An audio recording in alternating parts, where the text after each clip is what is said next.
The Battle of Olympus is an interesting entry on the NES. It's not quite one of a kind, but it also manages to stand apart on its own. It first released in March of 1988 in Japan and took almost 2 years to make its way to North America, and by that time, in 1990, many NES gamers were already pretty familiar with Zelda 2: The Adventures of Link, a sequel to one of the most popular action-adventure games ever. So, at first blush, many were of the opinion that the Battle of Olympus was basically just Zelda 2 with a Greek coat of paint, which in my mind is a shade somewhere between chartreuse and olive. And it's true, the inspiration can't be denied. In fact, the game's designer, Yukio Horimoto, admitted as much in an interview with Jeremy Parrish for US Gamer back in 2015, saying everything about Zelda 2 inspired him: the jumping, the walking, the attack motions, and he imitated what he admired in order to achieve his vision for Olympus. And there's nothing wrong with that. The action was blazing in Zelda. The adventure was a blast with Link. Now experience Guardian Legend. Experience Battle of Olympus!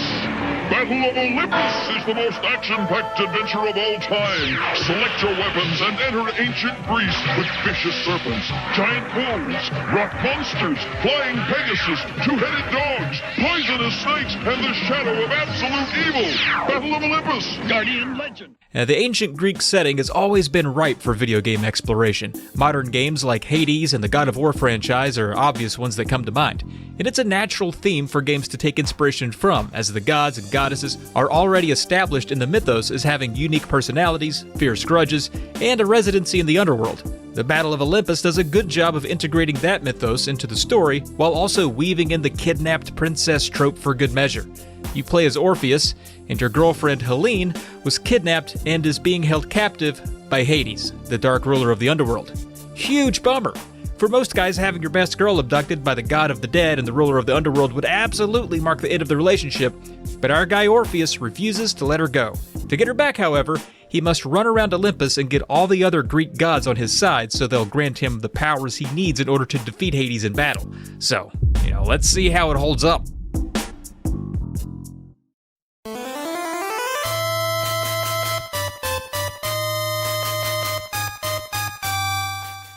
You start out in the woods, in the village of Arcadia. Barging into people's homes and asking them what the heck is going on is par for the course in games like this. And it's here, a mere few seconds in the game, that you'll already notice some striking similarities to Zelda 2. The similarities obviously don't stop here, and I won't call them all out, but you see how even the home interiors are clearly inspired. Village folk in this game tried their best to be helpful, but as it goes in these types of games, they can't help themselves from being a little too cryptic at times. Thankfully, Battle of Olympus won't let you stray too far from the right path, and most of the things alluded to become obvious at some point once you encounter whatever it is they're talking about.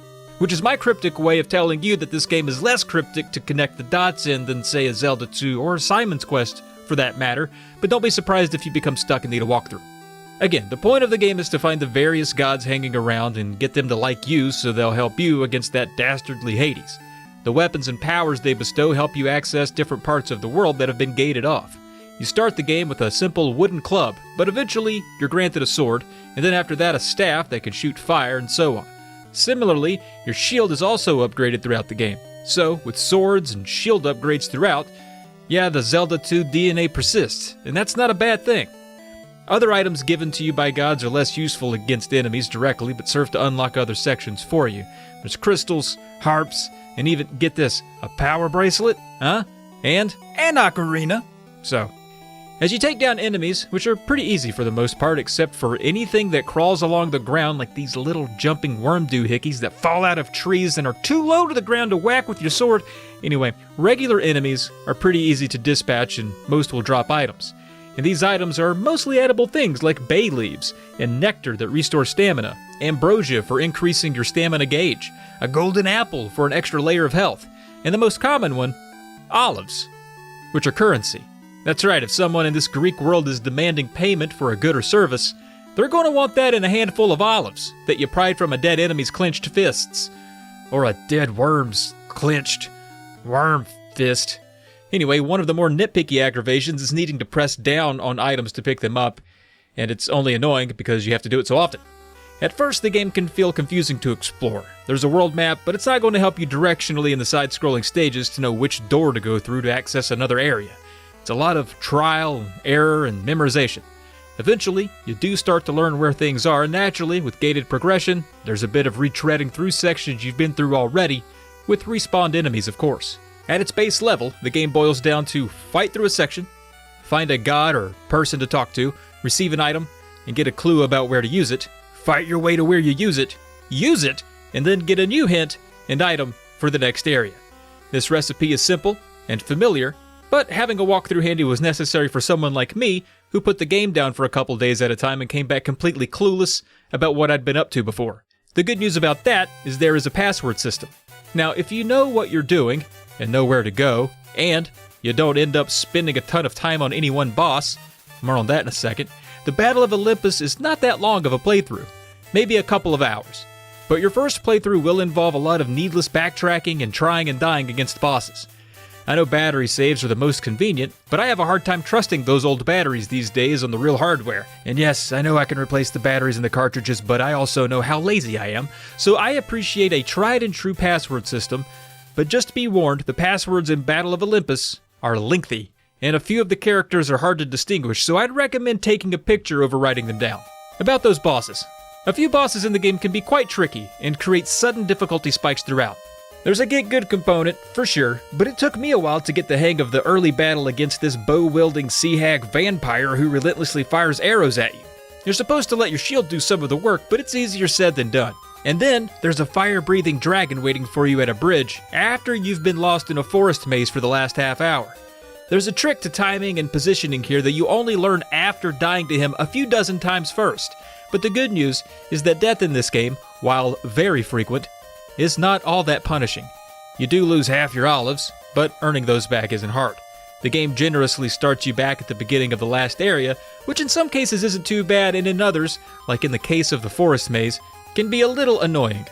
In general, the game feels very well put together. The controls feel fluid, the hit detection feels fair, the jump mechanics and movements feel perfectly tuned to the enemies, and the level design is varied based on where in the world you are. You're rewarded for exploring either directly through some type of bonus item, or just by seeing what lies ahead so that whatever cryptic clue a villager gives you makes sense later. All of the game feels like it has some purpose, and you rarely feel like your efforts are being wasted, unless of course you find yourself lost in that dreadful forest maze for very long. Sonically, there's plenty of music here with a new track for almost every area in the game. It's all varied and manages to fit the theme just right, and if I had to say precisely why I think Battle of Olympus is as good as it is, I think the variation throughout is a big reason why. There's multiple towns and areas, each thematically different both musically and visually. Each has different enemies. The forest has spiders, caves have snakes, the beach has sirens, there's a cyclops, a Cerberus, and more. All thematically relevant either to the environment or appropriately fitting to the ancient Greek mythos the game lives in.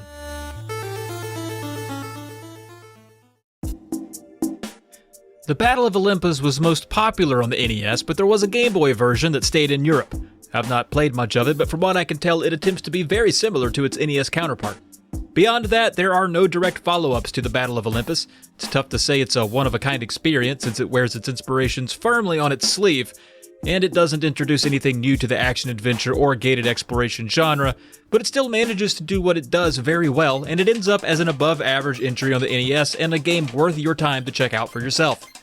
That's going to do it for the Battle of Olympus on the NES. As always, if your girlfriend texts you that she's been abducted by the ruler of the underworld, pack your pockets with olives and get moving, and thanks for watching.